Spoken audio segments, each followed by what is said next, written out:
2022. Roll call, all members present with the exception of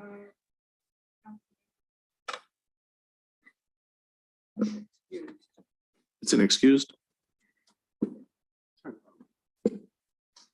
Approval of agenda. We have 2 items on for management report. That's it. No changes. Okay. I'll make a motion to approve as read. I'll second. Okay, we have a motion by Mayor Pro Tem Givens, seconded by Councilmember Espinoza to approve agenda as printed. Councilmember Alvarado, Yes. Givens, Yes. Espinoza, Yes. and Prout. Yes. Public comment. Now is your time. If you have anything you want to say unofficially, public comment time. Now, hearing none, we'll move on to management reports. And the first item is the fiscal year 2022-2023 budget workshop number 4. So, Mayor and Council, we are pleased this evening to make what's become our annual departmental budget presentation to you. This is consisting of all the department directors making their budget presentations to you. And so they will be covering some accomplishments, their goals for the upcoming fiscal year that's aligned with the council direction in terms of our priorities. And then there are also some of the departments will touch on any differences within their budget and also future needs. Just this is a new process that we incorporated into the budget just to give you an insight of what we are planning for the future or any concerns, issues we see happening in the department, just to bring to your attention. But none of this tonight is asking you for any formal action. This is a study session, so it's interactive. We're asking for your input. Feel free to ask any questions whether you may have the directors, but a lot of this is more informational. And what you'll see then on June 7th is a lot of this information rolled up into the draft proposed budget for fiscal year 22-23 at the June 7th meeting. But otherwise tonight is just our regular presentation. Okay. So, and then with that, I'll be kicking off. Somebody have a clicker? I can just go ahead. Should have just gone over there. So city manager's office, we have here, let me just go up there. Sorry.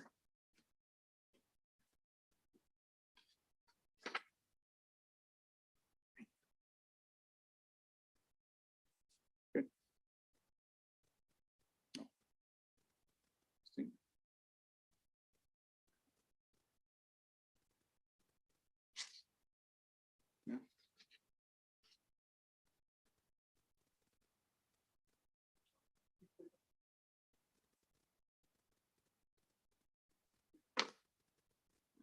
Okay, so in the city manager's office, just to highlight some accomplishments here, is we established a monthly leadership meeting with the Richland superintendent and the high school. This is a once a month meeting between the 3 of us in which we sit down, break bread, and we just share what's happening in our respective organizations. So it's been a great forum for us to be able to share information with one another in terms of what's happening at the school district, what are some of the activities going on with the city. Obviously, as you know, we were successful in securing the control of the city's former MCCF facility with the state. We continue to work with our business development director to try to find a tenant for that, but that's obviously still in the works. We transitioned the Chamber of Commerce director's duties back to the chamber. So they have now hired a part-time executive director that's assumed a lot of the day-to-day operation of the chamber. And we've helped with that transition for them. So that's been successful, and they are now more or less standing on their own as an organization with the city still assisting with the transition. We conducted the employee survey with the organization. We also conducted a community satisfaction survey as well. We did our 2021 highlight video, and our social media outreach continues to grow. Obviously, our goals in the city manager's office is to continue to implement your strategic goals, enhance the community engagement and communication strategy to continue to put the good news and all the work that the city staff is doing for the community. And of course, continue to capitalize on business development opportunities. Just a quick highlight in the city manager's maintenance and operation budget. It is from an operational service level, status quo, the budget dollar amount remains the same as 21-22 at approximately $69,000, so no change there. City Attorney's Office is including the City Manager's Office. We decreased this by approximately $60,000 just to make some adjustments. We're not utilizing as much on the legal side into the upcoming fiscal year. And so this is what their budget looks like.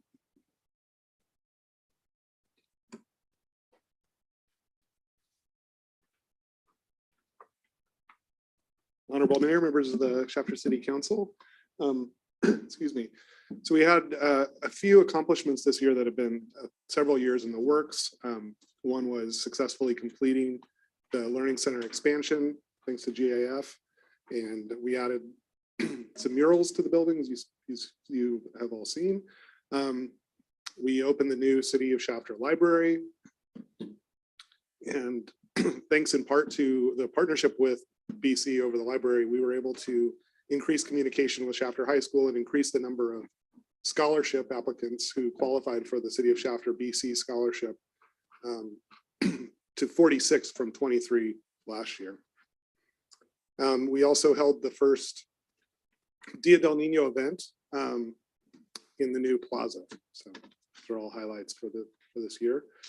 Going forward, we have 4 main areas that we're going to be working on. The first is to grow an early literacy program, which we piloted a pre-K literacy class at the Learning Center this year. Our goals for this year, the year to come, is to connect those efforts and others to the library. And that involves a couple of things. One is bringing people into the space and connecting them to the library while they're there through our classes. Another is to bring the library out to the people, and so or out into the community. So for example, there's a project that we're working on that involves lending bags, so book bags that are made for preschool kids and that parents can access at their preschool site, so they don't even have to come into the library to check out books. It's very quick and convenient. If you've had small kids, recognize how valuable that can be. A second goal area is to increase support for college transition for Shafter High seniors. This is an area that was highlighted in the strategic plan from the council. This involves financial aid and application support from our staff. Also, a summer bridge program. We've entered into a partnership with Kern Community Foundation. They've done this work in the past, and they've agreed to come to Shafter and operate a summer bridge program here. It's the first community outside of Bakersfield that they'll be doing that. A third area is to exceed pre-pandemic levels of use at the Learning Center and library. Those numbers have been included on the slide in attendance, traffic, and library book circulation. I'd say we're not quite there at a monthly rate, but we're hoping to. We're getting closer every month, and I think we'll be there by the end of the year. And these are monthly levels? Those are annual levels. Yeah. And fourth is to enable library borrowing from outside of our library. As you know, the library, the Kern County Library, has an agreement with the consortium in the Valley where people can request books. We're working on a couple of ideas for either replacing that or entering into a similar agreement. And that's a goal to get that settled by the end of the year. This is the M&O budget for the Education Partnership Department. It's got some ups and downs. The downs in 1920 and 2021 were due to closure because of the pandemic. You know, our operating costs were lower when we weren't operating. And then in the 21-22 budget, that the high number is really due to ARPA funds, $163,500 in ARPA funds. Without that, that would make last year's operating budget $284,000. So pretty much in line with what its historical. These numbers do not include labor of any sorts? Right. Okay. So additional needs requests. We have a design to relocate the offices for my office and for the Learning Center Manager office that are currently in the annex over to the back storage area at the Library and Learning Center. It's estimated that would cost $100,000. And that would free up space here, obviously, for staff. A future item that I'm thinking about is how to maximize the use of our library without increasing its footprint. That includes things like the library bags, and it's especially important given the fact that our community is growing so quickly and is so far flung. So this is just an item that's kind of in the background that we're working on. I have a question. So now that you're going to move your offices there, then that takes away a little bit of storage that you have. What do you do for storage now? Be creative, I suppose. We did add some cabinets in one of the classrooms Okay. to deal with this. And we will probably need to reduce the number of books in storage that we have. We have a lot of books that we accumulated to give away, and we'll need to reduce those to make sure that we have space. Okay. Thank you. Thank you, David. Good afternoon, Honorable Mayor and Council. Yasmina Polaris, City Clerk for the City of Shafter. Some of the accomplishments that we have for the City Clerk Department is we've conducted hybrid City Council and Planning Commission meetings throughout the year, and we will continue to do so. And another accomplishment is the Council Chamber audio and visual updates with the screens and the microphones. Some of upcoming goals for the City Clerk Department is developing an implementation plan for agenda management software, which is currently underway. Conduct the decennial charter review, which is also currently underway. Conducting the 2022 general municipal election, which we will continue, or we will start up in July. We will develop, another goal is developing the citywide document retention program and codifying the Title 16 subdivision manual and Title 17 zoning ordinance manual. And that is actually currently underway as well. We had to convert the zoning ordinance from WordPerfect to Word to be able to send it off to be codified. The budget, here's the budget for the maintenance and operations for the City Clerk Department. As you can see, we're going to be maintaining the current operating service levels with the budget, and the increase for the last 2 years was due to the agenda management system and elections. And next we have the City Council budget, and the City Council budget will also be maintaining current operating service levels. Thank you.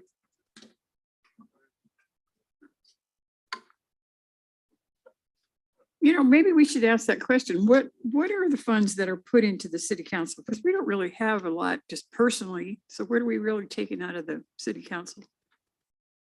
The word other is showing up quite a bit.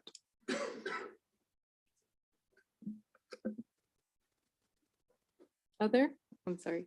It's not just you, it's every one of these budgets. The highest item on here is other M&O. Like we couldn't define what it was, so we just shoved it under other. Mayor Council, I'll have our finance director respond to that. This is his work, and I think he was trying to consolidate. So Yeah, and I'll let him explain. Yeah, we don't have line items. So Right. to have some- For the community, for the council budget, we do have items for community, what do you call this? Community engagement, community activities. So we have some activities there. Every line item detail will be shown on the budget. We should have a draft of the budget book next week. And all of those line items can show every line item, and we can also provide additional line items if needed. A lot of the what you see on the budgets, we have the main areas of utilities, consultings and services, and the others consist mainly of supplies, community engagement in this case, departmental supplies as well, and just miscellaneous expenses. It shouldn't be that big on most of the departments, but the details will be shown on the book. Because most of the departments do show that graph higher. So, Yeah, I'll be happy to show additional details on the next meeting as well and on Okay, that's during the good. book. that's fine. Thank you.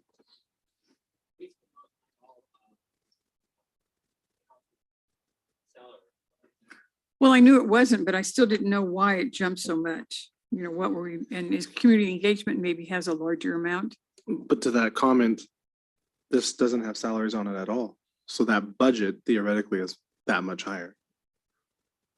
Am I wrong in stating that? Because if the salaries are in this, then they would have been in all the other budgets. There's no salary in this.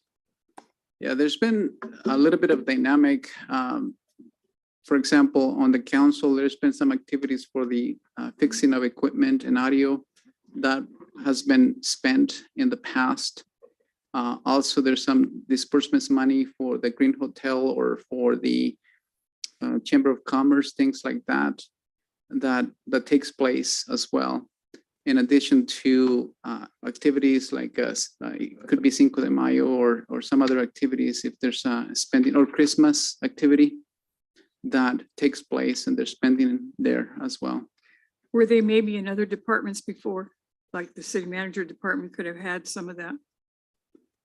Yeah, we could make changes as far as, for example, the Christmas activity. We could move the money to a different place if Yeah, needed. just so we know what the difference is, because even on the city manager one, it went down and I wonder what you took away from it. And that might be part of it. I mean, there wouldn't be any chamber on it now. Or was it always city council? Mayor, Council, and the city managers, there was a line of approximately 40,000 that was for the former MCCF that was being charged in the city manager's budget. So that 40,000 was eliminated out of the city manager's budget. So that's what that reduction. So it's not necessarily attributed to the changes you're seeing in the city council budget. Okay, well, But- since we're going to get the line item next time, then we'll see where the difference was. Yeah. And meanwhile, though, as under a separate email, I'll work with Roger and provide you a separate report on your budget, city council budget of what attributed to this increase from 2021 to 21-22. Okay. In advance of the June 7th, specifically to your question today. Thank you. Sorry, Bob.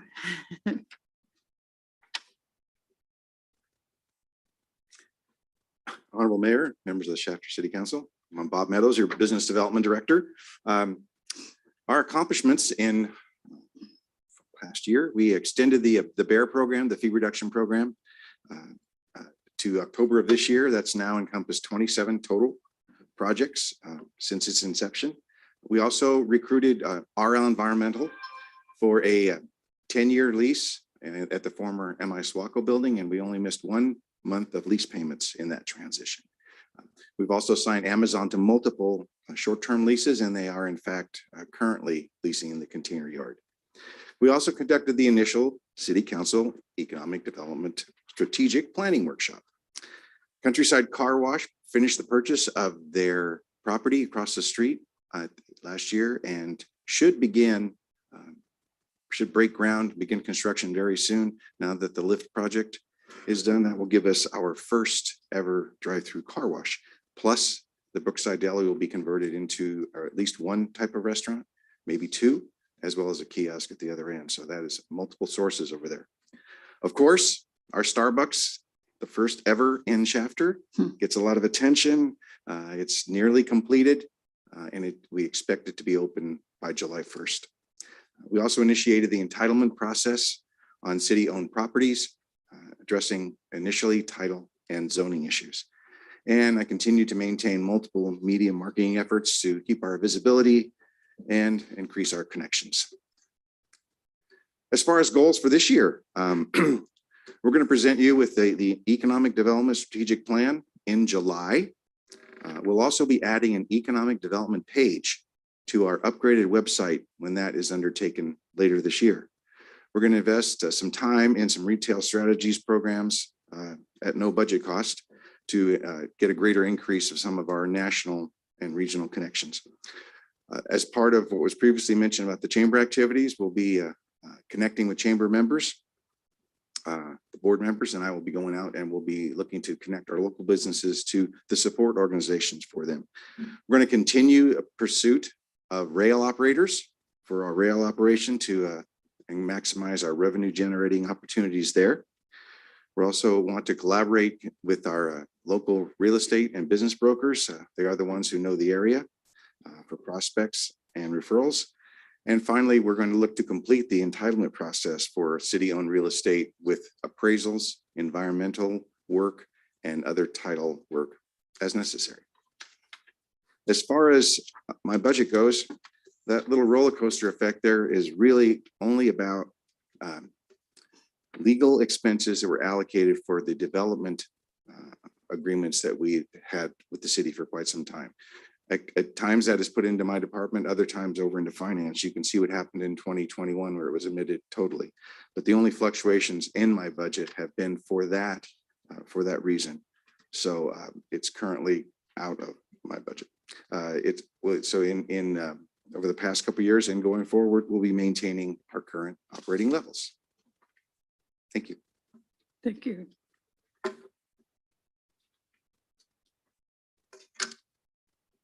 All right, Mayor and Council, I am pitch hitting for our HR director this evening. And in the HR department, just to highlight some accomplishments, was the labor negotiations with SPOA and SEIU. We transitioned from a 1-year agreement to a 2-year agreement. And I think that's been very beneficial for both the unions and the city. We conducted and concluded the SEIU compensation study, and that at the last council meeting, you ratified the changes to the reclassification in some of those positions. NeoGov was implemented. NeoGov is what we use for our recruitment, online recruitment process, in which applicants can now do everything electronically, upload their resumes, any required certifications. That in itself has been a game changer in that it's more efficient, more effective in the manner in which applicants can submit their applications. And so that's been beneficial to the HR department. And as you know, we've updated some of our HR policies. For example, we updated our sexual harassment policy, our zero tolerance for drug and alcohol, violence in the workplace. Those are some examples of some of the policies that were updated within the department. Proposed goals for the upcoming year 22-23 is to continue to update our HR policies. We do have policies that need to be continuously updated with the changing environment, the workplace that we find ourselves in today. Continue to digitize HR forms to make it more efficient, to get away from paper and go more to digital format. We do have the capability for that, but it is an ongoing process.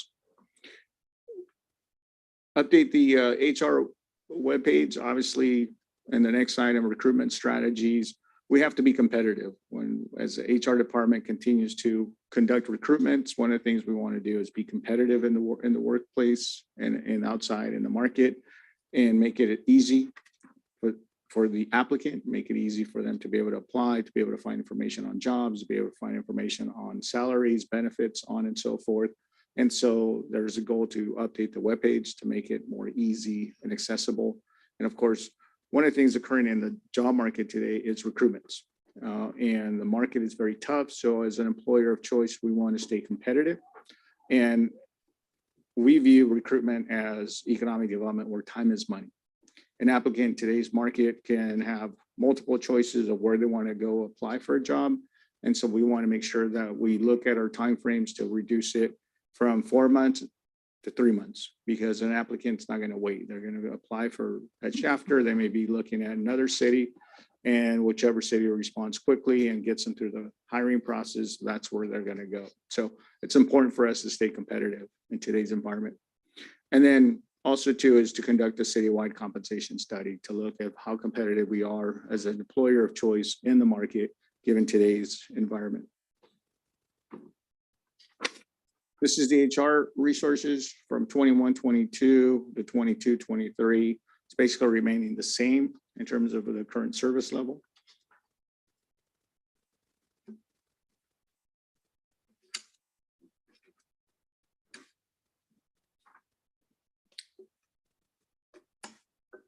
Good evening, Madam Mayor, council members, Roger Sanchez, Administrative Services Director. So I'd like to present some of the information, some of the accomplishments that we had. We have applied, we've taken advantage of the water board ARPA funds from the water board. And we have applied credits for water credits over $200,000. And that represents over 600 accounts, delinquent accounts, and which represents over close to 4,000 invoices. We've also done the same for wastewater. We're still working through that process. We will send a second letter related to the wastewater. So we're applying credit for over $100,000. So that's very nice for the residents who got behind on their utility bills. We've also completed the 1920 financial reports, and we have invested idle cash over $20 million in about 2 months, in the months mainly of September, October, and November. Those are the months that we were busy investing cash to make sure that we earn some interest income with that idle cash.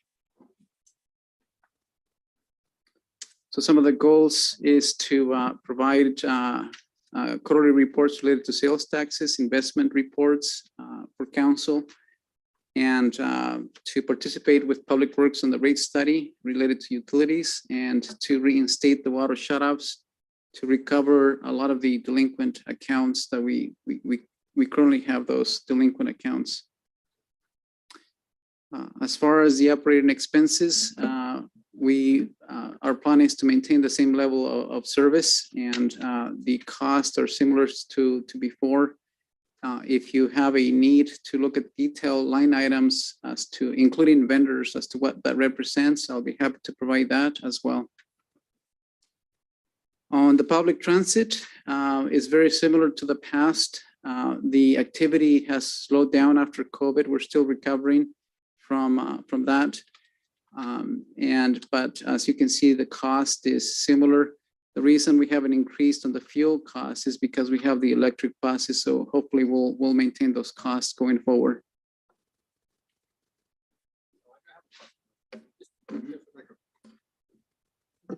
Just for some clarification for myself, on the accomplishments on the applied water credits and for applied for wastewater credits. So what does that mean? I just want to make sure. So you said 633 accounts with 3750 invoices. Yes, so part of the ARPA money, so the federal government provided cash to the city, but separate from that, they also provided cash to other agencies in the states. So one of the departments in the state was the water board. And so they had cash on hand, ARPA funds, and they contacted the cities throughout the states, and they said, we can provide this money to cities because we know you have delinquent accounts. People haven't been paying their bills. And so this is not money given to customers, but rather it is for the cities to apply credits to customers. So they had very specific rules, and that is that it had to be delinquent accounts between March of 2020 until June of 2021. Only that time frame we could apply credits to those. So we took the information. There was a lot of delinquent accounts, as you can see, a lot of invoices, accounts, over 600 accounts, and we found those. And so we took the money and we applied those credits, and we sent letters to the customers explaining to them that those credits have been applied to them on their benefit. So their balances have been reduced, and the city collected the money. So those customers are pretty much their balance has been wiped, correct? Well, Almost. almost, because they still owe on the garbage, on the refuse, and so the ARPA did not qualify for garbage services, but they got the credit for water and sewer. And also, if they're delinquent after July, July, August, September of 21, that program didn't apply for that. So a lot of those customers still owe some amounts, but a lot of them, they were $2,000 savings. Wow. It was a big benefit for them. So it's a big change. So we're asking them to do payment arrangements with finance department to go to the next steps and help us clear the next, the remainder of the balances. It's very hard to work with them until we can reinstate the water shutoffs. Then they'll be calling us to work with us. And when will that start for the cutoffs? So Shut up. if it's okay with council, we're proposing that sometime in July or August. So we have to give them a 60-day notice. And that way we can start collecting and making payment arrangements for the remainder of the balances. Okay, thank you. Thank you for that explanation.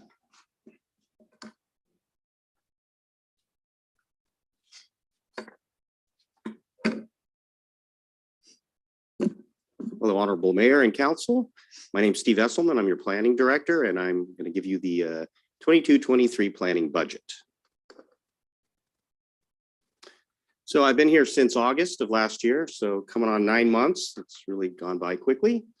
Kind of the two big, other than just sort of our general day-to-day site plan reviews, CUPs, general plan amendments, special permitting, those sorts of things that we do on a daily basis. Some of our accomplishments that were a little bigger this year were getting the $4.65 million in grant funding for improvements to recreational facilities in the Shafter Core.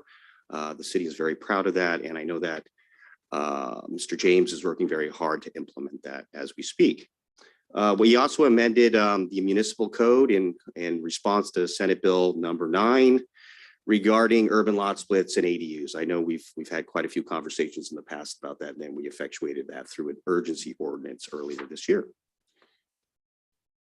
So we got a lot of things going on in planning, lots of long-term plans that are coming due. The biggest one right now is preparing the draft housing element. And what I can say is I just sent out a draft contract to a selected consultant that will come to your council for approval, consideration and approval here, hopefully on the June 7th meeting, depending on how quickly I can get those signatures signed.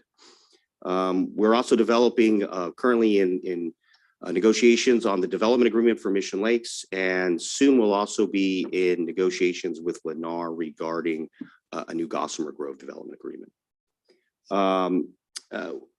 We're going to further revise the municipal code, mostly to be in compliance with the California Building Code. Currently, some of our codes are far more stringent than the California Building Code, and it makes it a little difficult for building to rectify which one to follow. It seems better to go to the California Building Code standards, but of course, we'll come and bring this forward to you for your consideration and ultimate approval. And then finally, we're going to gear up again doing the environmental justice program in response to Senate Bill 1000. Again, that's the required justice element. We took a kind of a hiatus because we took a step back and realized we're probably going to have to do some additional environmental review, probably to the point of an environmental impact report, focused environmental impact report, so that we can be defensible. And so we're going to engage our old consultant and get that going simultaneously with the housing element. Currently, the planning budget is very flat. There is a large rollover of existing monies from last year that were not used, mostly environmental justice related monies because of the slowdown, the redirect and pivot to a different environmental review process. So there was a lot of money sitting there that has been rolled over. To give you kind of a sense of where my monies are all coming from, I have this next slide, which is essentially just the consulting budget, because that was my big item on my budget. Essentially, we have the 249,000, actually 250 previous fiscal year rollover. I'm also making a request for an additional $125,000. Plus, we are receiving a REAP grant specific to the development of the housing element. And so that is encumbered in part of that budget for 429 total thousand.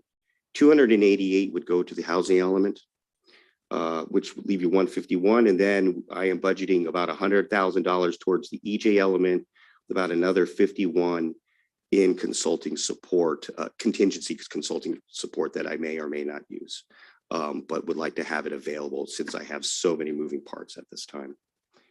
Again, I've just told you about my additional crest of 125. Again, this is for the housing element that is mandated by the state, and that is due in 18 months in early 2024, January of 2024. And with that, if you're happy to answer any questions you may have. I have one. Do you have a deadline now for this EJ 1000? There is no deadline. They never did, huh? No, basically what it says is you need, the law says you need to start it. Okay. And you also have to start the safety element and a few, and then along with the housing element, but there is no deadline to finish it. I think we should keep going in good faith to eventually we got to get it done, but no, there is no hard deadline in state law. Yeah, okay.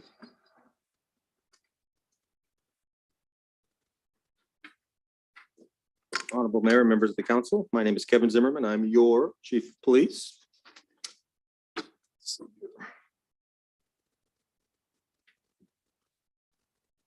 Here we go. So some of our accomplishments, we continue to expand our footprint in the developing areas of the city, including the Gossamer Grove and 7 Standard corridors, plus all of the new stuff over here off of Tulare. Citywide, we had just over 22,000 incidents, and I'm pretty proud to tell you that your police officers, about 50% of that was all officer-initiated activities. That means they saw it and then they acted. So that's pretty special. You have a K-9 team, an officer on the HIDA Regional Drug Task Force, a full-time traffic officer, and a gang unit that is all in full bloom. We participated in public events finally again, but just a couple this so far this fiscal year. But next year we expect to be in back to normal form as far as all of the events go. Implemented animal microchip program, low-cost spay and neuter program, and I like to think that we maintained, like the rest of the departments, an exceptional service throughout the COVID lockdowns. Our goals. We hope to improve our gang investigations capabilities through training and collaboration with allied agencies. That means sitting down at the table and talking about what criminals are doing what across jurisdictional boundaries.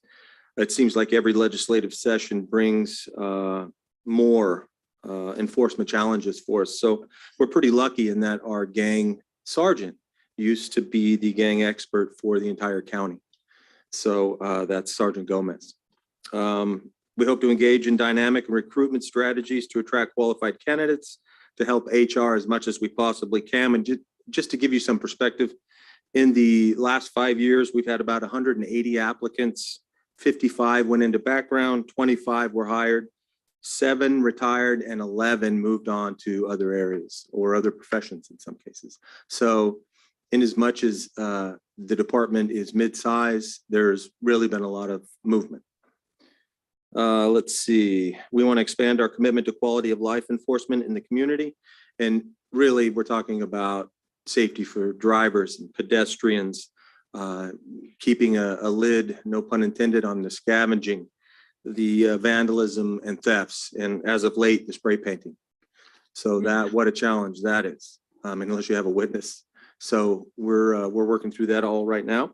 We hope to have shelter beautification and re-implement the rabies vaccination clinics. If you notice that our budget from last year to this year, there's just under 20,000 more that we're asking for. And that'll become more clear in a second. And on the animal control side, it's about 10,000.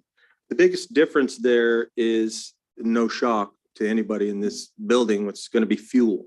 That's going to be kind of the big ask, the big difference there.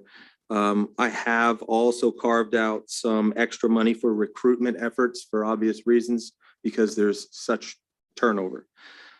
And let's see, the vacancies at the animal control, that's more along the lines of an overtime situation.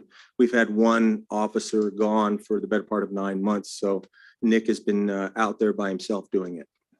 Is that the one that was injured?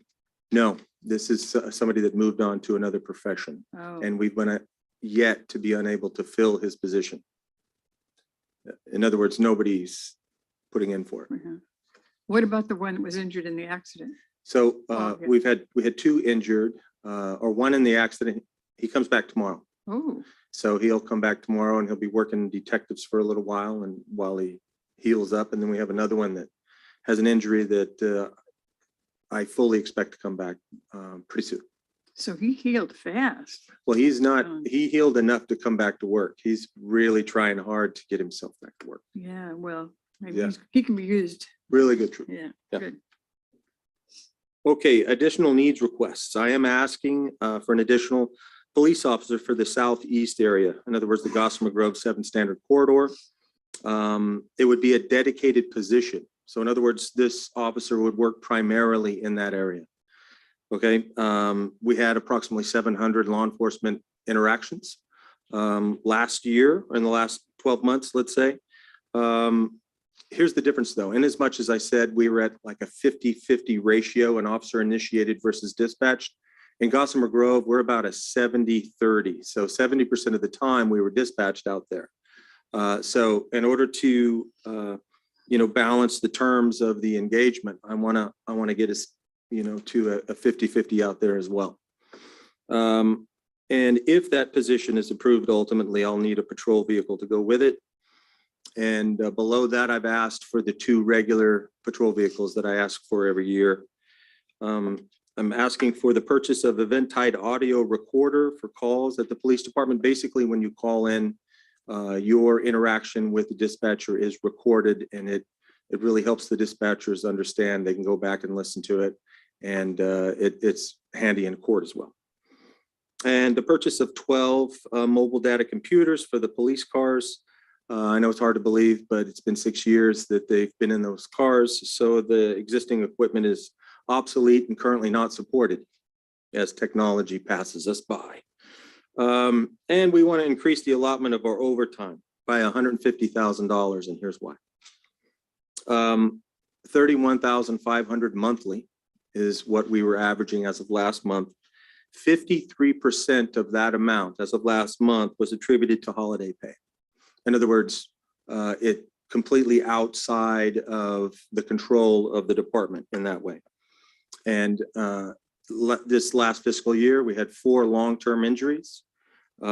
We had 4 other vacancies throughout the years. So that's a total of 8 that we've had to, attribute. And then critical incidents, was it just a week and a half ago? We had a train hit a vehicle. We called the world in for those. Special events, which will be kicking off again.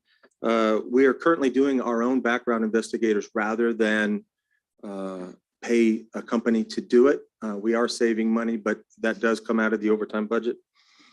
And the regular annual cost of living increases that are associated with negotiating.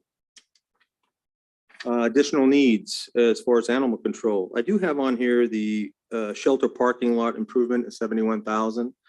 I think we've already talked about that a little bit, but I think we agree that needs to happen eventually. And whether it happens this rotation or not, we'll find out. The overtime allotment, I've already talked about why. Nick's been basically doing all of the field work by himself, which generates all by itself some extra overtime that's required. And future needs, I've added 1 officer for the Gossamer Grove area, mostly to be able to meet those desired ratios of 50-50 like we talked about. 1 future records clerk. We have racial identity profiling act requirements, public records requests that are going to be critical moving forward as far as transparency goes. 1 traffic enforcement officer. Since 2019, we've had 4,200 citations, but we've still had 760 accident investigations and sadly 6 fatal investigations that we've had to cover in that time. 1 detective with an emphasis on gangs and narcotics for all of the reasons we've already talked about. An additional dispatcher, mostly because they're up to their eyeballs and alligators over there. And the additional, eventually, the addition of one police sergeant to supervise the investigations and traffic units. Chief, I just have, are you still working with the cameras on the body cameras program or? how We that- are, yes, sir. We actually field tested two different products. And I have a draft on my desk, but that is something that we're gonna definitely be considering for the next budget cycle. Just to give you a point of reference, the product that we looked at and that most everybody uses is about 80,000 a year. So Per, no, for no, what? no. For how many? For, Oh, I don't have it in front of me, but I'd have to get back to you. But for an agency our size.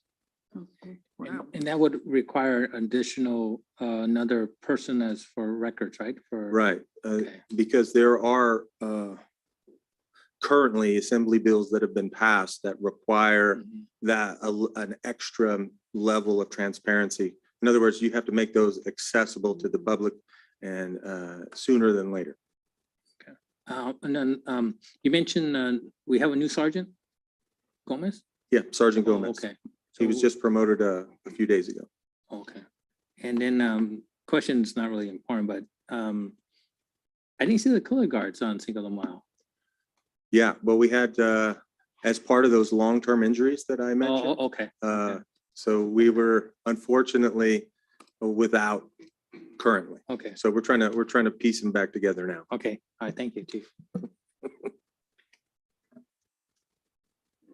Chief, does this cover the officer that is gonna be at the schools? Is that in this too? No, sir. That's separate. That will be separate. So they have to.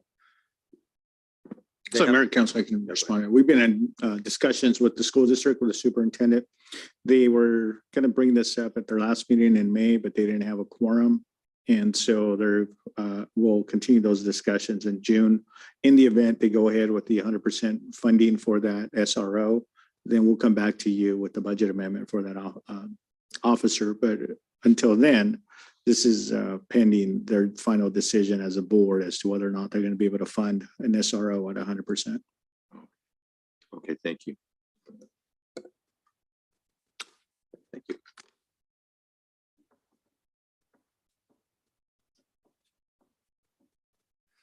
Good afternoon, Honorable Mayor, members of the Chapter City Council. I'm Michael James, Director of Public Works. I'm going to be discussing the budget that's been developed to maintain existing service levels for the Public Works Department, as well as meet our project obligations for next fiscal year.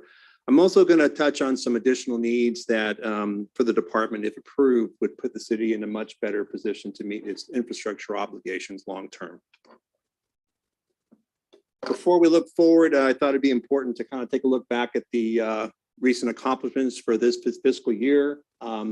We constructed the first phase of the West Beltway project, which short term is going to provide secondary access to 7th Standard Road for the wonderful industrial park. We also completed the first of a multi-phase project to resurface 7th Standard Road between basically Gossamer Boulevard and Zachary Avenue. This first stretch took place in front of Gossamer Grove. And after several years of planning, we finally completed solar improvements at 5 city facilities, 4 of which were water facilities, and the 5th was the animal control facility. Literally across the street from us right now, they're wrapping up the much needed replacement and relocation of the Central Valley Highway sewer lift station. And we also awarded the installation of 650 water service meters in the residential communities in the core city. As you may know, we have until 2025 to become fully metered for water as per a state mandate. And including the 650, we have another 2,000 to go. For those of you not familiar with well number 9, that was a former city municipal well located at the high school campus that was functional until the late 80s and experienced water quality issues. It doesn't meet water quality standards. So within the last few years, the city equipped that well to use for irrigation purposes. And within the last 2 weeks, the high school was able to connect to the well to use it for the recreation fields. Ultimately, the well is going to be able of producing water for both the high school as well as Mantle Park. And then with the looming SB 1383 organic waste diversion requirements, city staff and the city attorney developed franchise amendments for the existing franchise surface areas, as well as developed a new franchise agreement for the core city residents. And these agreements will be brought before you next month for approval. And should they be approved, the city will become a fully franchised city, but we will be fully SB 1383 compliant as well. Finally, one accomplishment I'm particularly fond of, and with teamwork among City Hall, we were able to secure $9 million in park grant funding. Proposition 68 will fund a new community park in North Shafter, and we obtained Clean California grant funds to invest in core city recreational improvements. When is the Prop 68 money available to us? It's available to us now. We're going to move into the design phase Very nice. with that Thank you. particular project. Now, next fiscal year promises to be even busier than this fiscal year, if you can imagine that. So what we've done here is we've developed 3 categories of goals for the department. The first being to, assuming the franchise agreements are all updated for SB 1383, we want to complete the transition to 3-cart service in the core city. And once we become a fully franchised city, that essentially leaves 2 utility enterprises that the city will continue to operate. And as Mr. Sanchez discussed, we'd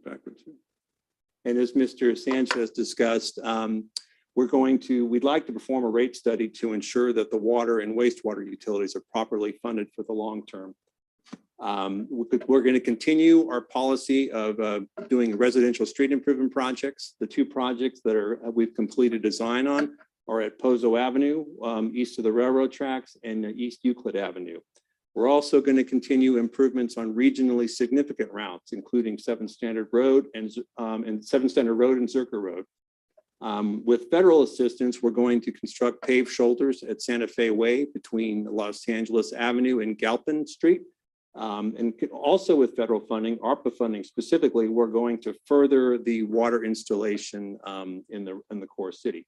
And continuing with proactive maintenance, we plan to continue sewer manhole coating as well as SCADA operational improvements for the water and wastewater enterprises. As far as goals for existing facilities upgrades, we have Proposition 68 funding to add amenities to Mantle Park, notably shade structures, as well as replace the irrigation system. We have ARPA funds to invest in a new irrigation system for Kirschman Park, as well as field improvements. The skate park with Clean California funding is going to get new skate equipment and lighting.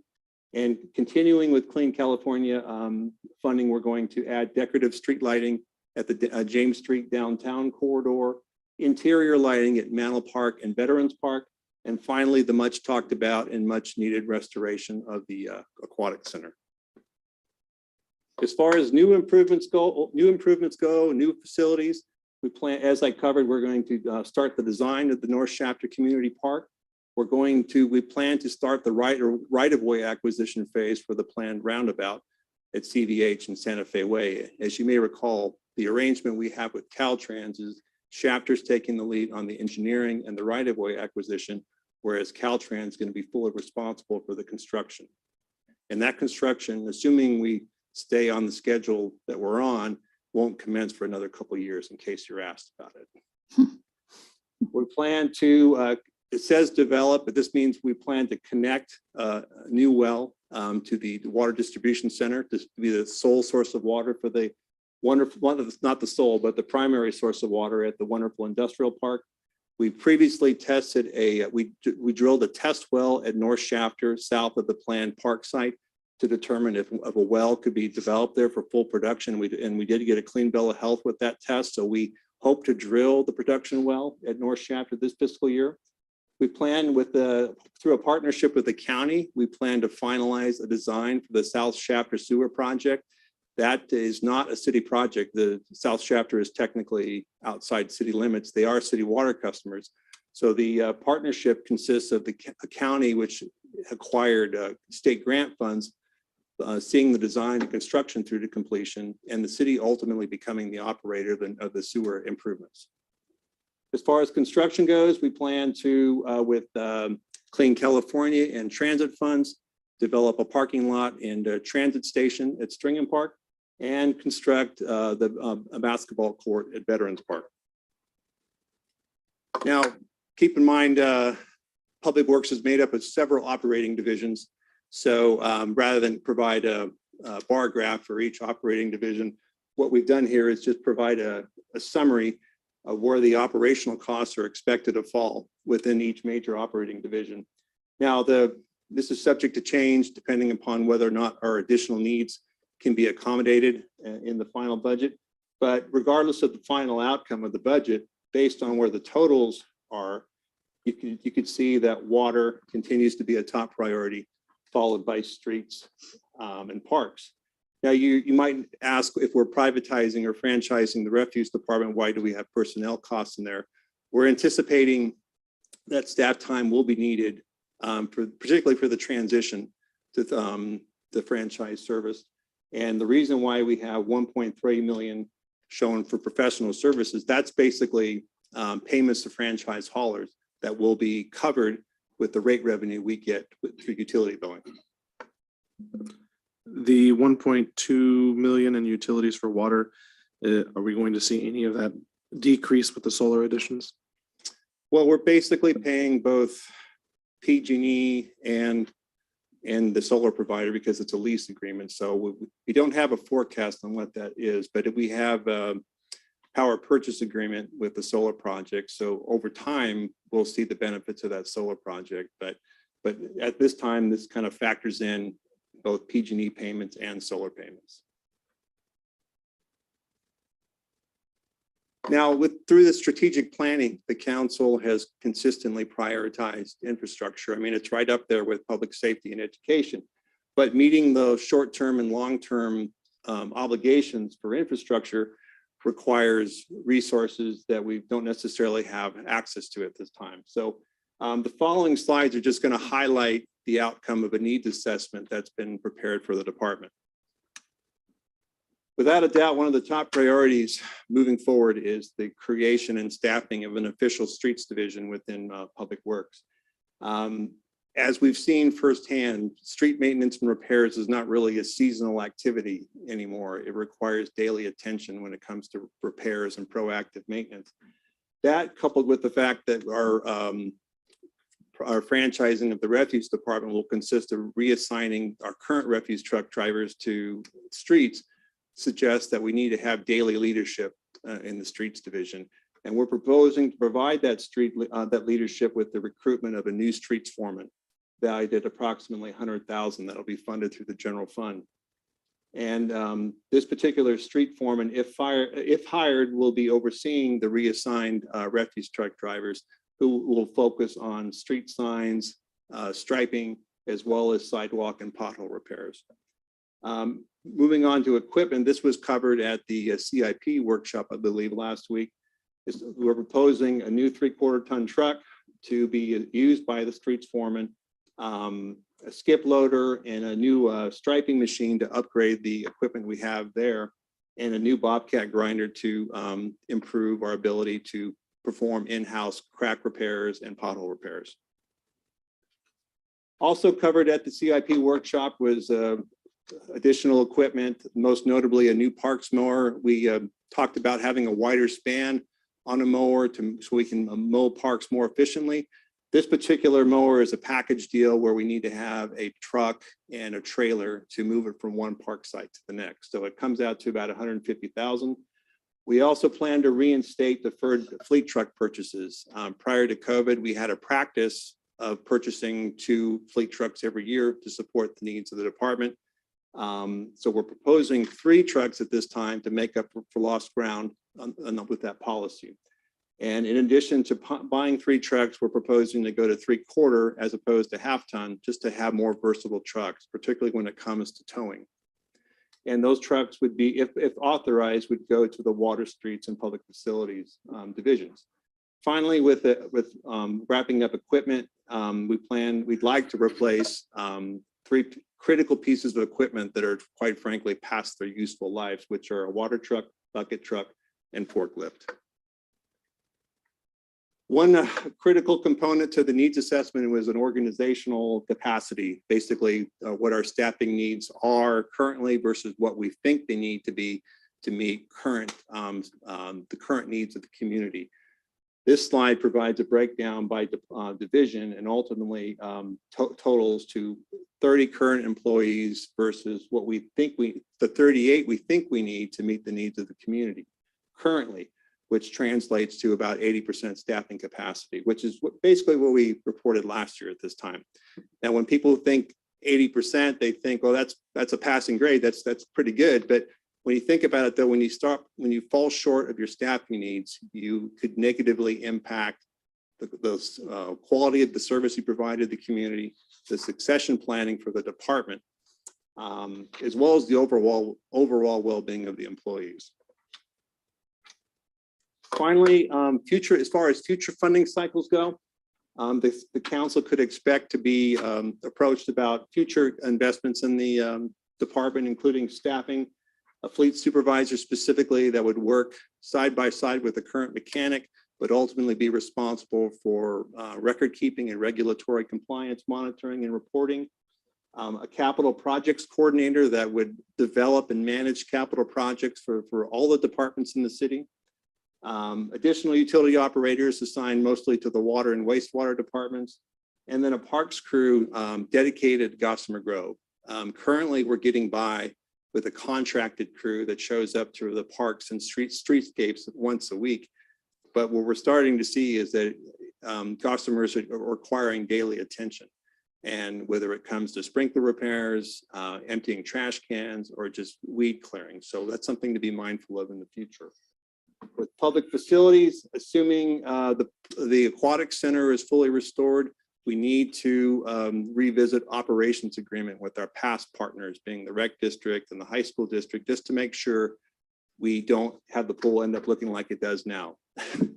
And then finally, on public services, this coming fiscal year, we're going to transition to SB 1383 compliance, which will lean very heavily on education and outreach. But once we're a year into that process, we need to be able to staff the enforcement and have resources to enforce the rules in case there are people that just don't want to comply. So that concludes my presentation. Mike, I just have a couple areas on your street projects. I've noticed that 5 Points coming from, I guess, from McDonald's this way, the road there is pretty, seems like tore up. And so is by on Lerdo and Golden Oak in the corner there by the stop sign. I don't know how often we look That's at actually those. good timing because, I'm sorry to interrupt, but at your next agenda, we plan to propose that stretch of Lerdo for our next round of SB1 funding. All right, thank you.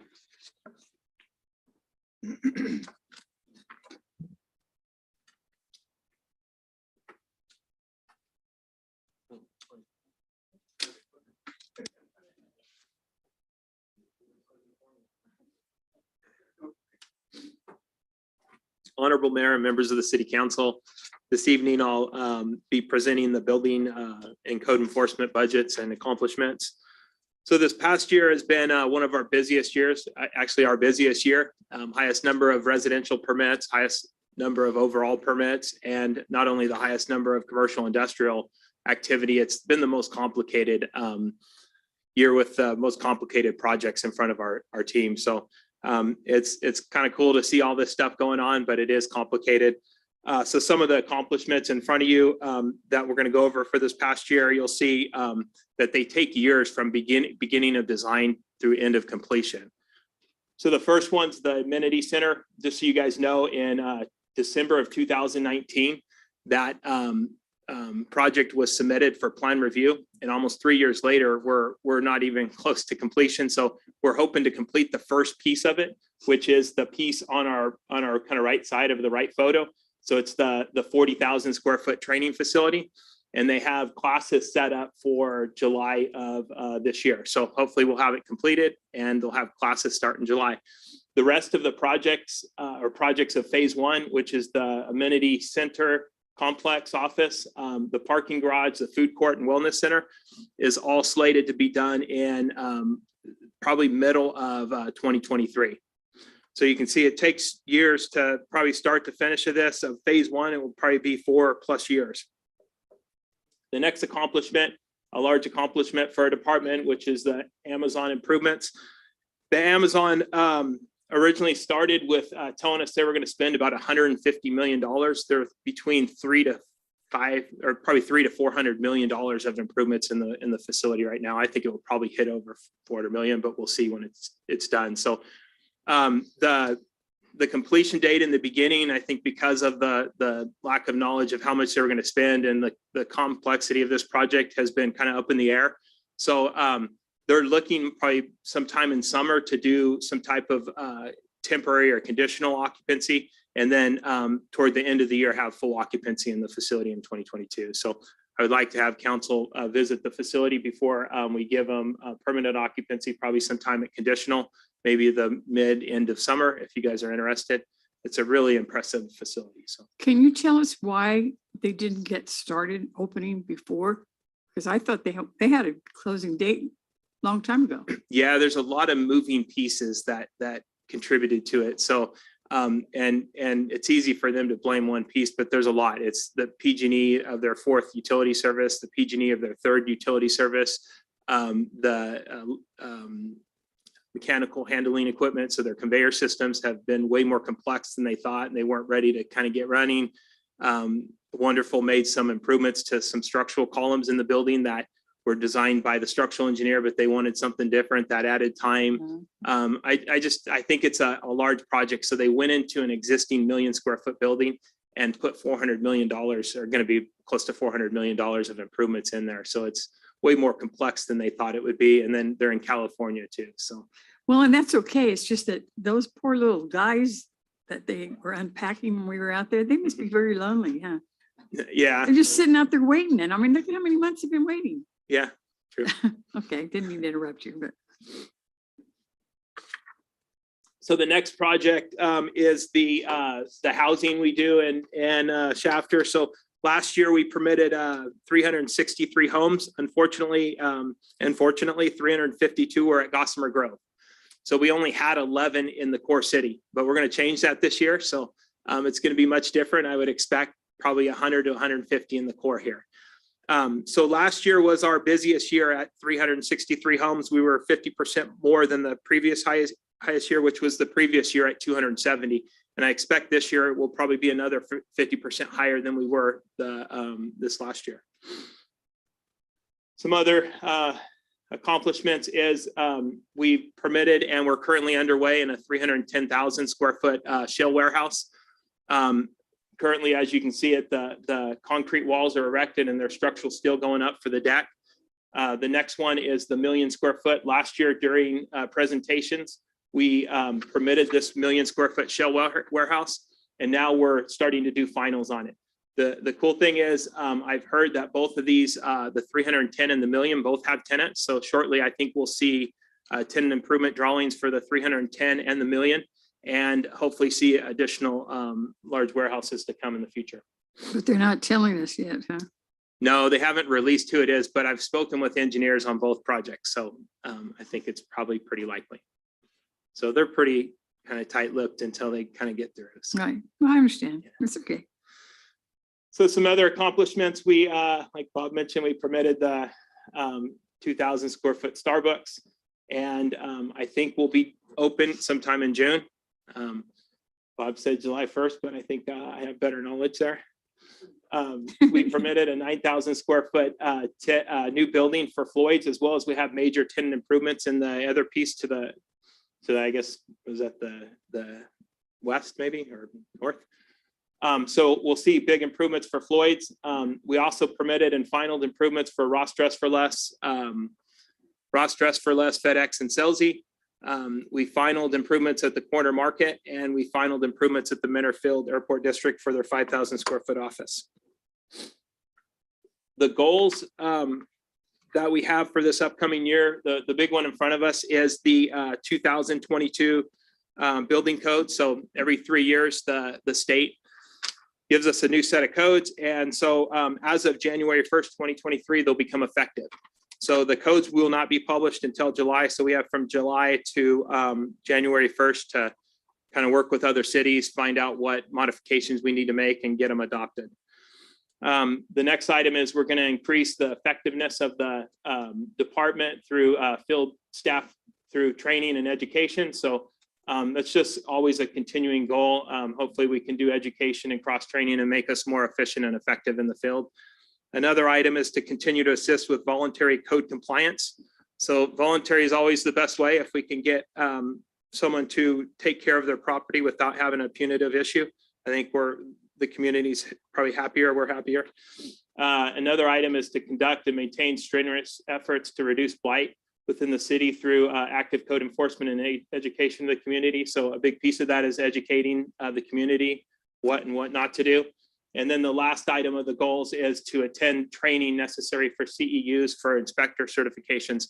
That's a good time that we're going to see it. So we have a small piece of money in there for additional training to support the new codes that we're going to see in front of us. And so our building department budget, we're in line to as we were in past years, to maintain the service levels that we've had in the past. There are a little bit of increases in maintenance and operation, and it's really just kind of 4 little areas, which is department supplies, training, and land management licensing. So we've had land management licensing before, we kind of moved it around, but you'll just see a small amount in there, and we're in line with professional services. The code enforcement budget, we're reducing a little bit of maintenance and operation because we pulled some of the monies out for the land management software. We reduced it, and then we would like to keep some professional services in that budget for our contractual position. So currently we have a contractual position for code enforcement, but we're looking here shortly we're looking back at the applications we received for the code enforcement officer and trying to maybe reduce the standard we have to maybe find a code enforcement one that's trainable. And doing that, speaking with the city manager, we're wanting to keep professional services on for like 3 months to train the new person. So it still may take 3 to 6 months to get someone on and trained, but it seems like a good opportunity. As well as Public Works may have some need for our contractual position. So I think we have 81,000 in contractual. And then future budget discussion items. One is to create a succession planning to provide opportunities within the department for organizational growth and capacity.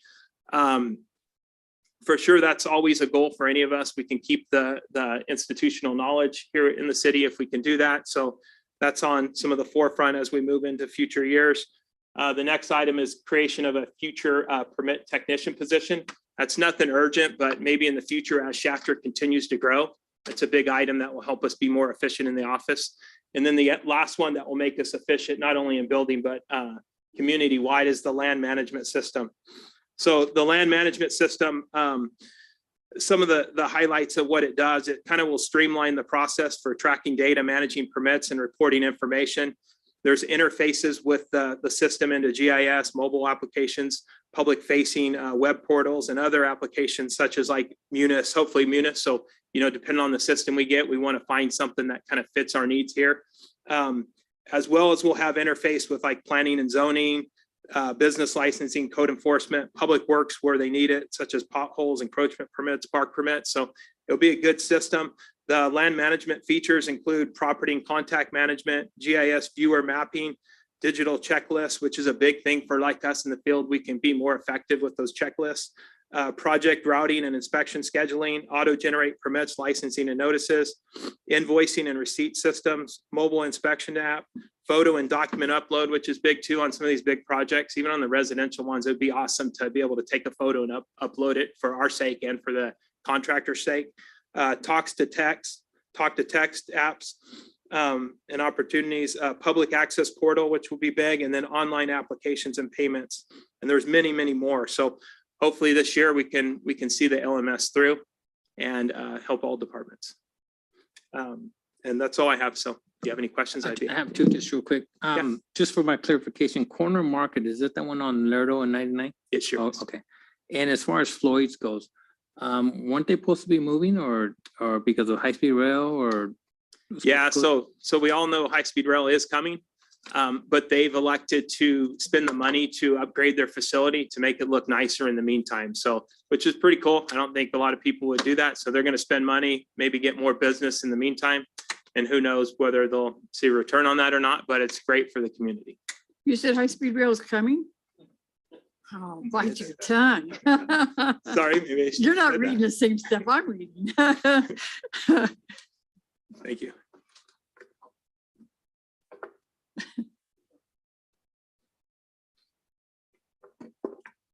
I had to do that, Dennis.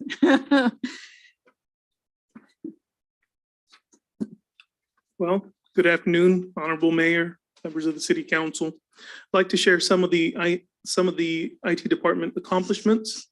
See, we've been busy in many different areas, which include security, software and hardware deployments, as well as just maintaining some of our existing equipment.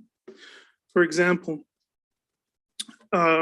we've implemented a multi-factor authentication solution utilizing Cisco Duo to better secure any remote connections coming into our network from both contractors and our staff. We had a data power UPS device failure. We were able to get that replaced with very little outside resources. We worked in collaboration with the finance department to upgrade our Munis system. We have upgraded a network video recorder as well as several cameras, and that's a project that continues to expand. We have upgraded several of our servers over to the Windows Server 2019 platform for better performance and security patch purposes. From July 1st to May 3rd of this year, we've logged close to 600 internal service requests for assistance. So that's something big. We've continued to upgrade the audio video equipment here at the council chambers, which most recently you've had that cool little button to mute yourselves. Our goals are to maintain high support levels across the city, continue focusing on improved security solutions, continuing to research hardware and software solutions that would better streamline services. We understand that the development of our department is important. I'm currently attending a 12-week leadership training program, and Aaron Herrera, our IT Specialist 1, is scheduled to attend a training session in June that will touch on maximized performance through evaluation, documentation, as well as corrective action.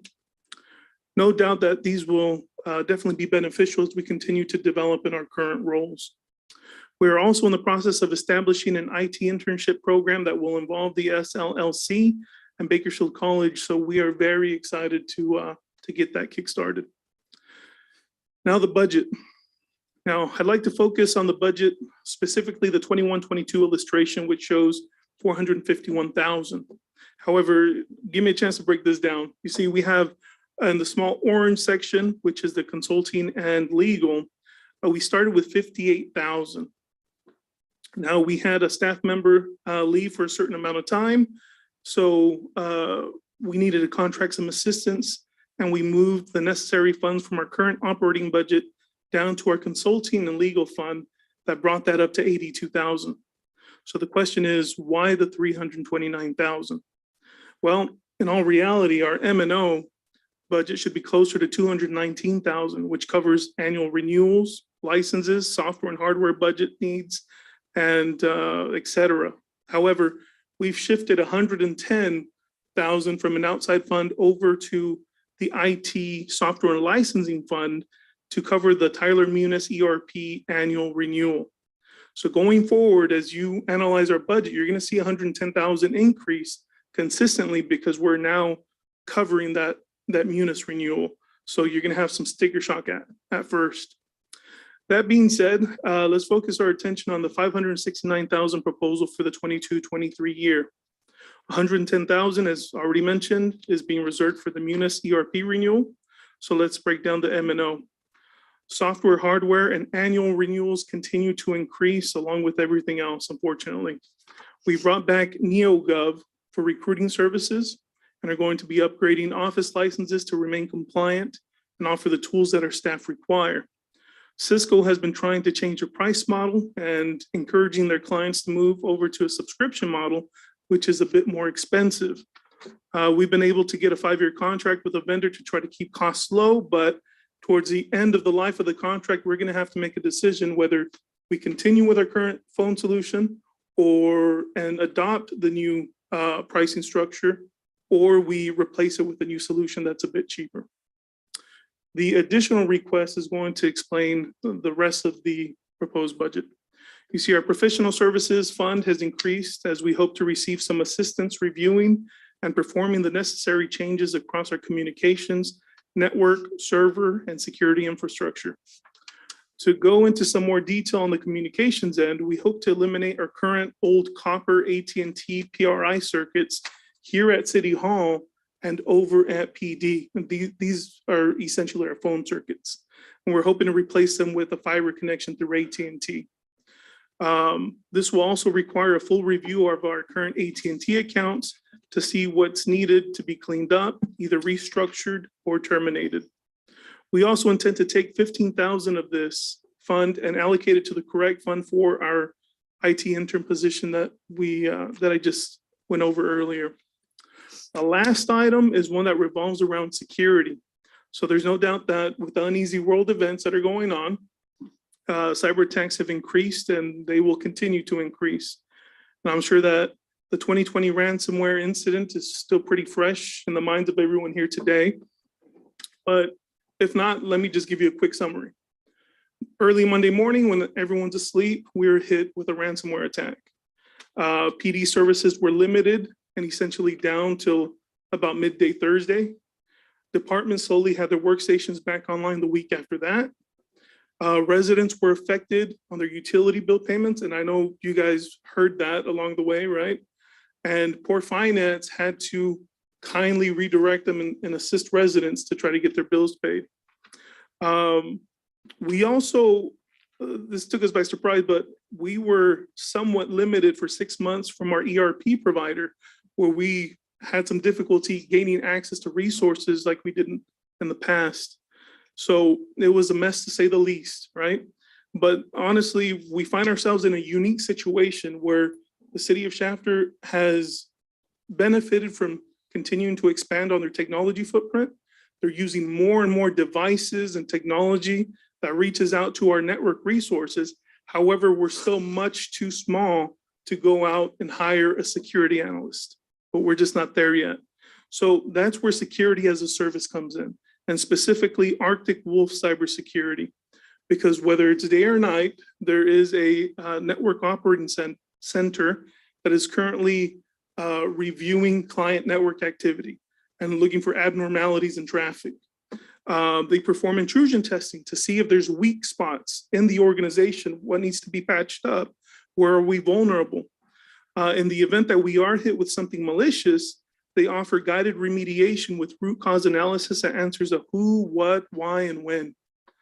They will also provide employee cybersecurity training, which we would like to make sure that all employees take advantage of and put a program in place, and especially for new hires coming in.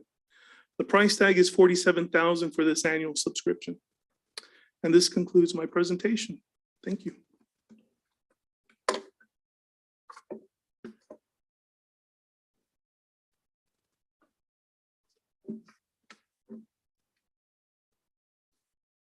Scott Wiggins, Network and Security IT Manager.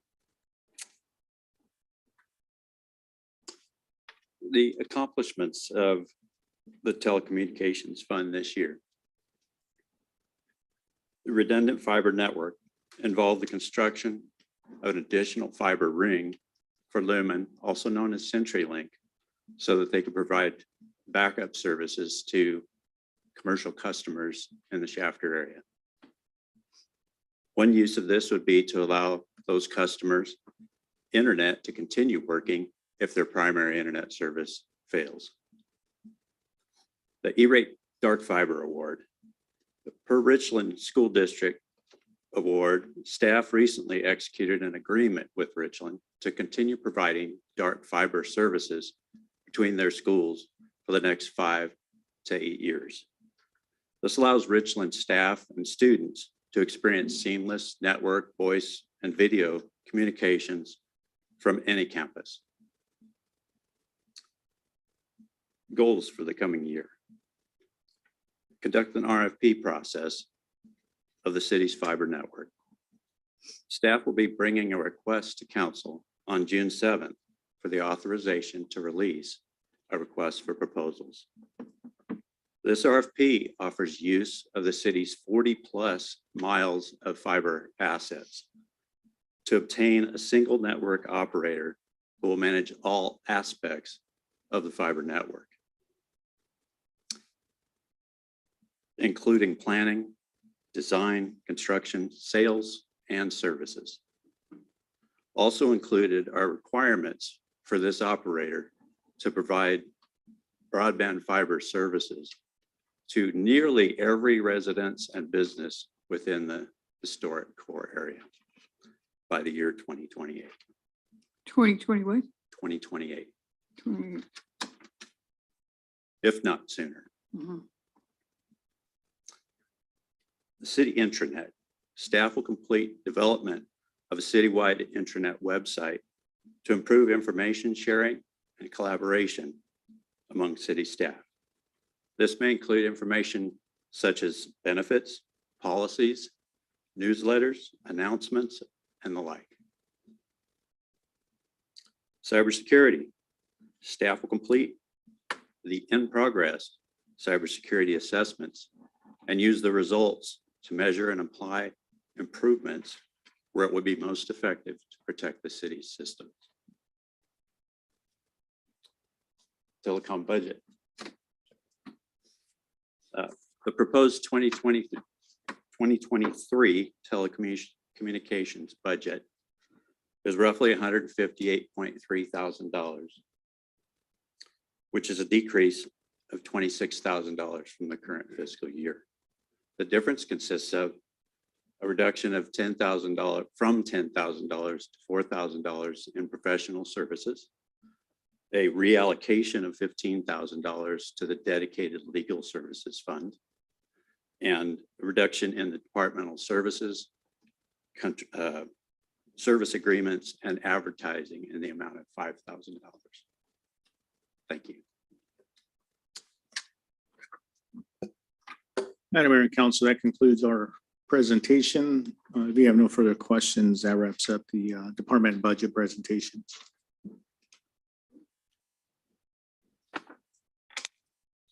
Good. Thank you. A lot of work went into it. Yeah. The directors put a lot of work into it, certainly.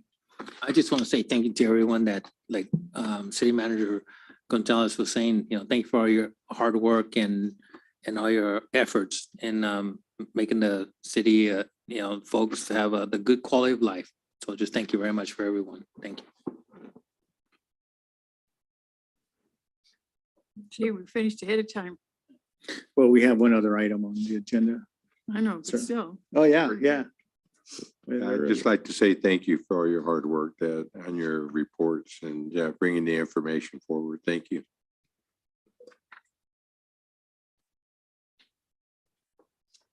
Just so you feel better, Dennis, the high-speed rail, did you see what Get's doing? No, I didn't. They bought a 60-acre on Mount Vernon and something to move their facility, their headquarters.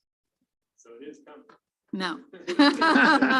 No, they just need to move the facility. It's all show. Okay, we're ready for the next item. Yes. Number 2 item is the overview of proposed development impact fee for the public safety services.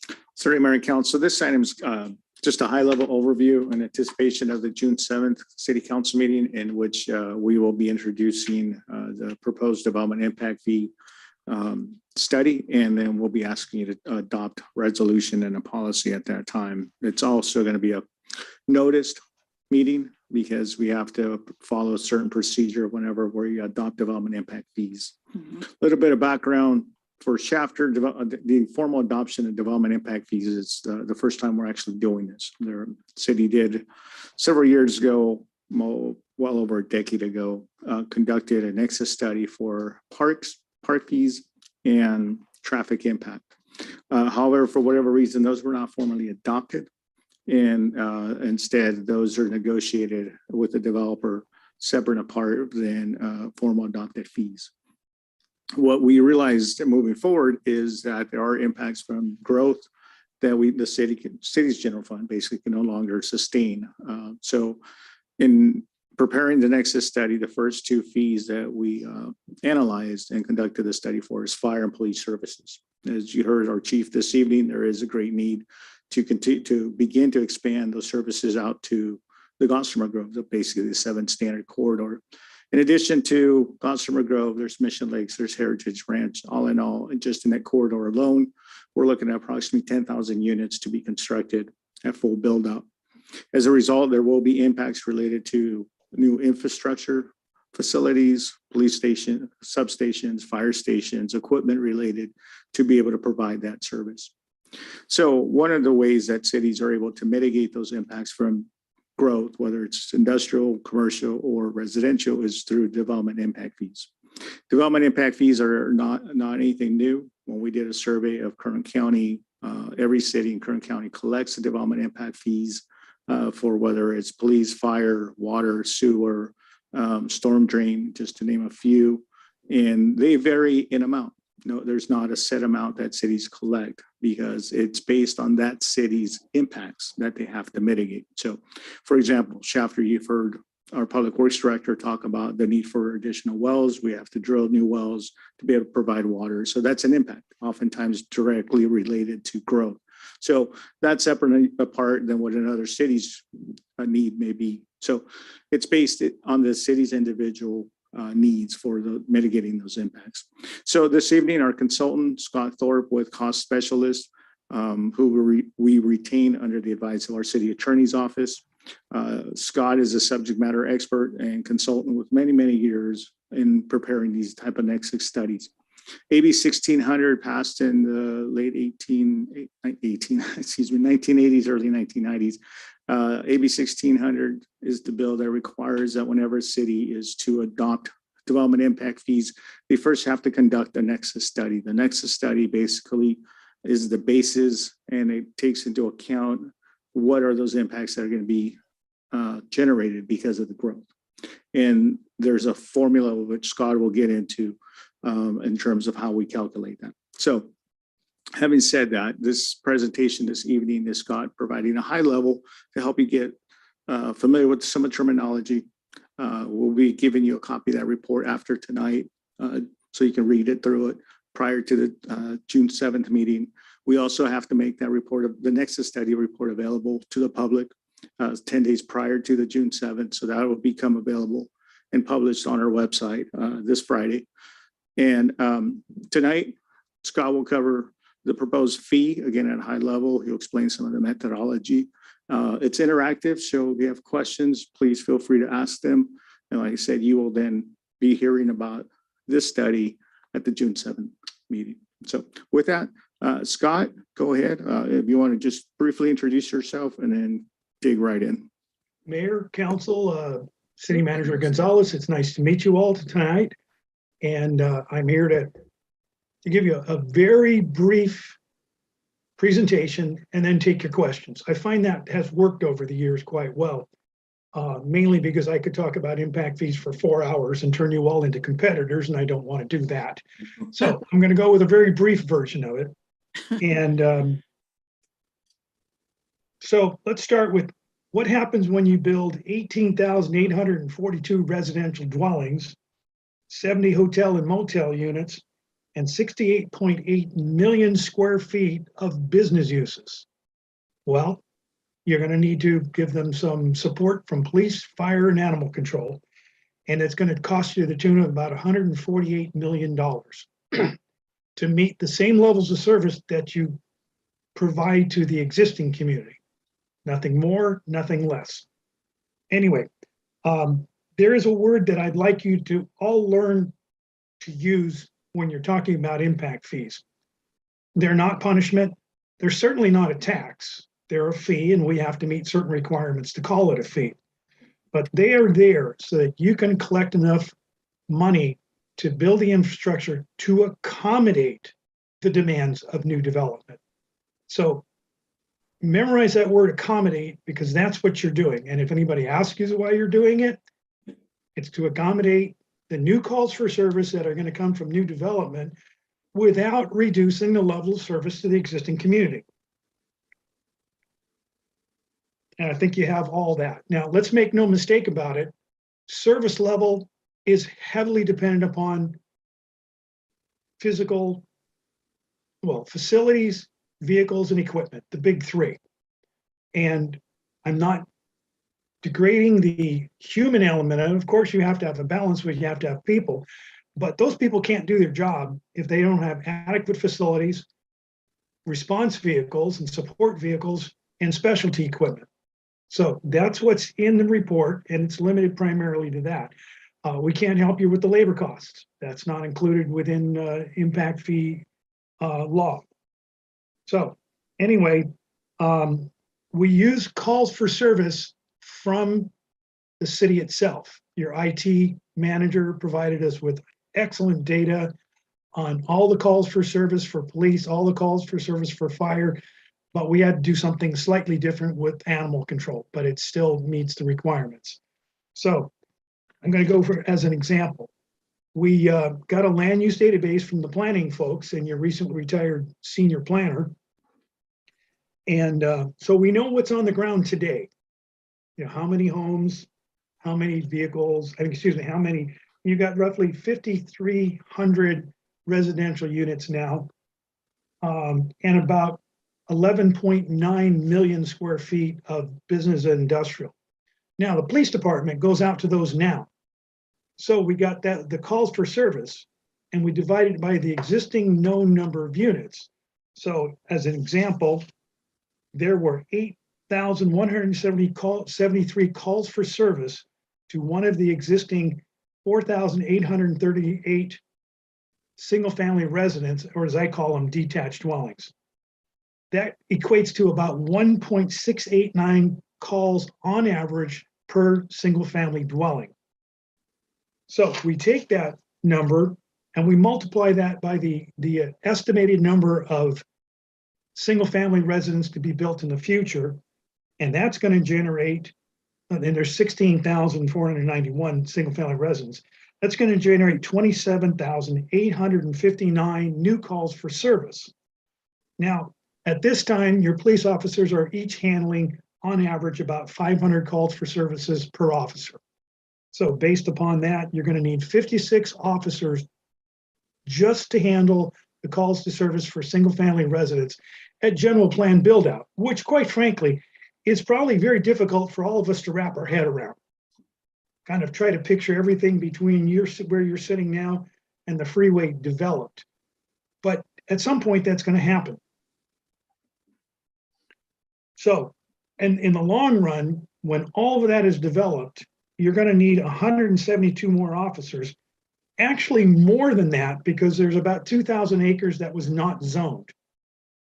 So we don't know what, we can't apply a calls for service factor because we don't know what it is. As they zone, the report will have to be updated. Fire, same process. We got the number of calls for service by land use, and we tied it back to, well, detached dwellings, attached mobile homes, commercial lodging units, retail, business park, industrial manufacturing, and private institutional. So each one of those land uses that I just mentioned has its own individual calls for service ratio. So we take those, project them forward on the new development, and we can determine what you're going to need. In terms of fire, you're going to need, until the other properties are zoned, you're going to need 4 major fire stations with adequate facilities. Now, given the nature of what you're going to build, a lot of industrial, there's specific specialty equipment that you'll have to have that probably has to travel the city from some distance now. So again, it's time for me to stop and just say, what are your questions about the report, about how we did things, and what to expect? Are you relaying this information to Kern County? Because we don't own the fire stations. Yeah, so we consulted with Kern County Fire. on this, so we'll have a report. You're asking about the report itself. Are we going to share this with them? Yes, we'll be sharing that. I make discussions with our fire chief, Chief Duncan, as well as Kerry Wright, who's the BC for this area, who also provided some of this information. We're collecting the fees for this. And in return, we're paying the county for their services. Is that correct? So the operational side, yes, we pay approximately $1 million for fire services to the county. But we collect the fees for that, correct? So if something new gets built, a new home gets built, there's a fee associated with it for something like fire. We as a city collect that. It gets rolled over into an expense back to the county for No, the fire. the impact fee will be collected locally. So we'll collect the fee here and it stays with us here. So the development impact fee is our fund that if and when county fire needs a new piece of equipment of which we need to share that cost because we'll get billed for that. If you recall, the county went to 100% cost recovery model. So if the fire fund, so the funding for fire is through the fire fund.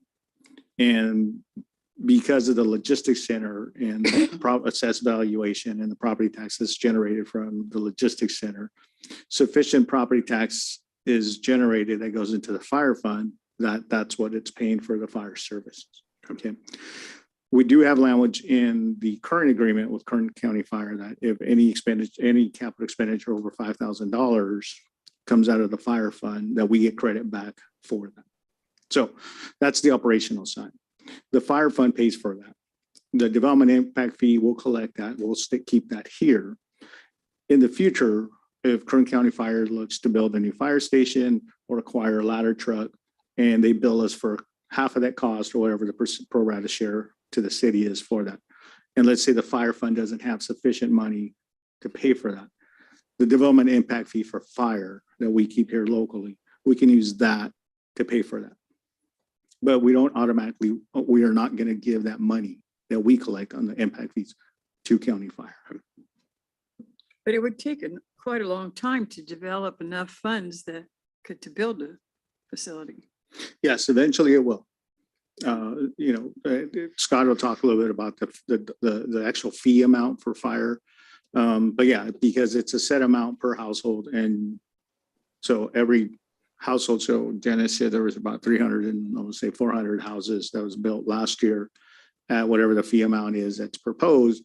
Then yeah, I mean, Kern County Fire gave us a quote from their general services that a fire station in today's dollars, when you factor in the inflationary percentage of about 30% from 5 years ago when they did these estimates to another 30%, their cost is almost $30 million for a fire station. And so we would be cost sharing some of that in some regard. We would have to negotiate that. I'm in discussions with the fire chief of what that would look like. But yes, to your question, Mayor, it would take us quite a few of building permits, homes to be able to raise that kind of money. So in order to build a station even tomorrow, we'd have to take funds that we originally have now. I mean, whether it's general fund or wherever to build it. And then in the future, as the expansion goes on, then you'd have some funds built up. Yeah, and there's a couple different options this city can have.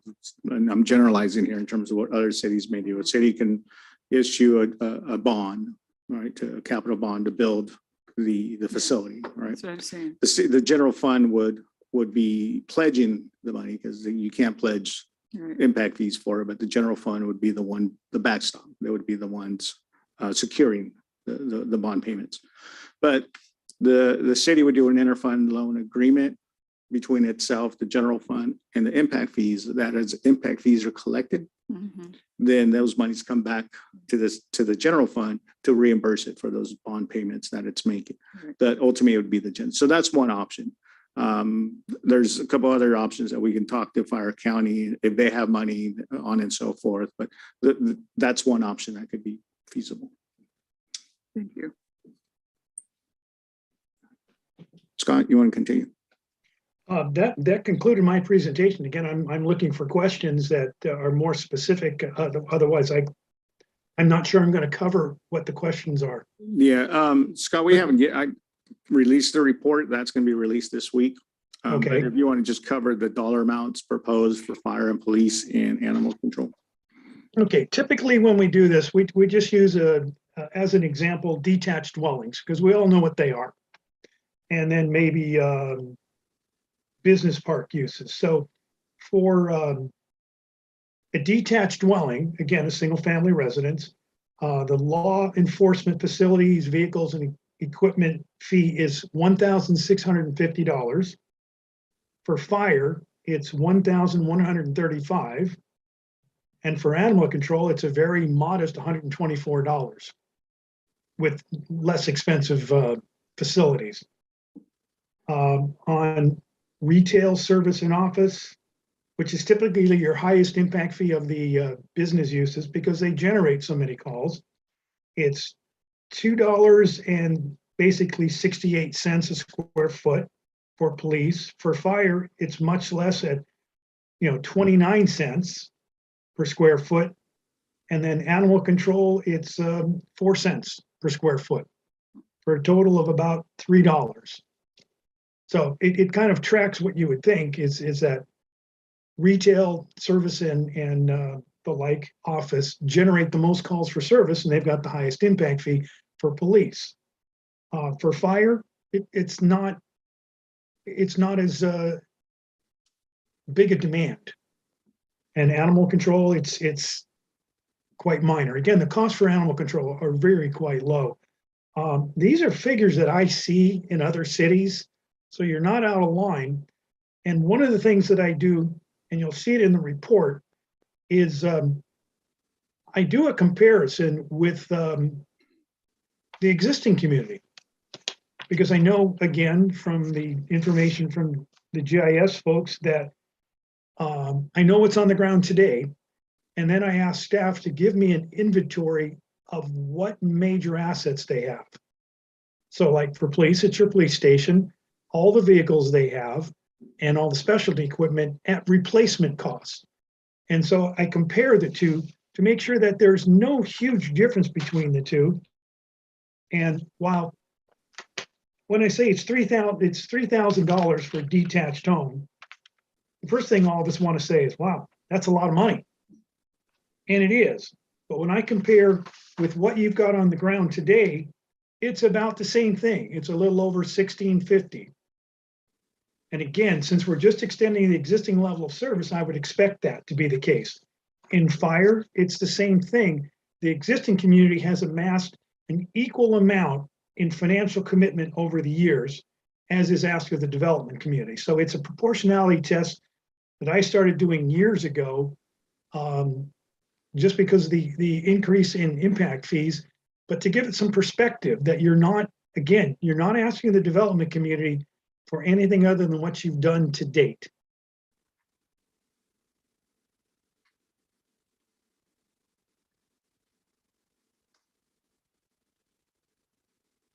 How fast do you anticipate these changes taking place? Or we're gonna need to have these services in place?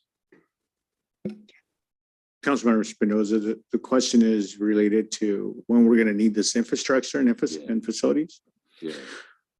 Well, we can definitely use them today. We heard, for example, the request from our police chief for a temporary substation and additional officer for Gossamer Grove. If we had these fees in place at the beginning of when Gossamer Grove began construction, Dennis, we're close to about 1,000 units. About 1,200. So we would have been able to collect these fees on 1,200 units. That we would have those impact fees in its own fund available to either put towards design or towards a temporary station. The vehicles, we can't pay for operations, so we couldn't pay for the officers' time. But we would be able to pay for the infrastructure, the facility, and the startup costs for the equipment. If county fire was ready to begin construction or even a temporary fire station out there at Gossamer Grove, then we would be able to pay our fair share of whatever that cost may be towards that. So to date, you can look at it that we've lost out on 1,200 units by not having these fees in place. But moving forward, once you adopt them, then any new further construction, any new permit, once the fee's adopted, we'll start paying these fees. Dennis, how many dwellings are right now in Gossamer? About 1,200 permitted right now. That's how many have been built thus far? Probably Permitted. 100 permitted. There's probably like close to 1,100 that have been. Okay. So based on sheer data, you're talking within the next 2 years, you would have to have a fire station out there. Potential.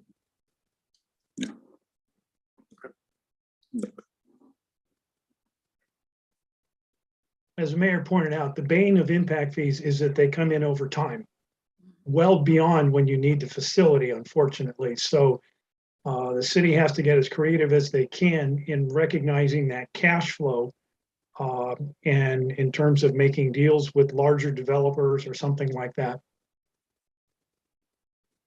Because at some point you can't, you'd be creating a public peril if you allow them to build without the ability to protect them with public safety services.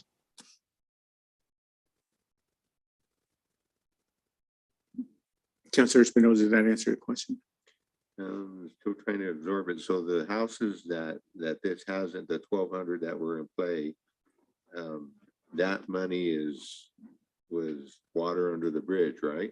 Absolutely. Correct. Yes, we can't by law go back and collect retroactive for those Even though houses. they're going to be benefiting from the services.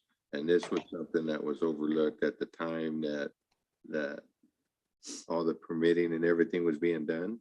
Well, not overlooked. The city's never conducted nexus studies to establish these fees and to adopt these fees. So it wasn't that they were in place and they were overlooked. We, for whatever reason, just never conducted these studies. That's the first step to adopt these fees to be able to collect for those impacts. Another way of looking at it, Councilmember Espinoza, Mayor and Council, is that if you don't adopt these fees, then your existing residents would be paying for those impacts because of the growth. So you'd be making the same mistake. Well, your existing households would be paying because we would be looking to shift general fund monies from the existing level of service. All the budget information you just heard, we'd be looking to free up some money from those budgets to be able to pay for new growth, right? So growth is basically just paying for what they're creating, which is these impacts. Okay, thank you. Any other questions? Because No, well, you have a report ready. we'll have the report. We'll release that to you here probably as early as tomorrow, and then we'll publish it and make it available. It's very technical. So if any of you have any questions, let me know. I'll be able to sit down with you. And then, we are going to have it as part of the June 7th meeting, introducing a policy as well as the ordinance, having the first hearing for the ordinance, which is all part of the process to get these adopted. The goal is to have these fees adopted before July 1, because if not, AB 602 kicks in, and that's a new legislative bill that would require additional findings and determinations to be made before we could adopt those fees. So it just complicates the process a little bit more. So that's why we're wanting to get these fees adopted before July 1st. There's no pressure, Scott. So, but if no further questions from Mayor and Council, that concludes our report. Very good.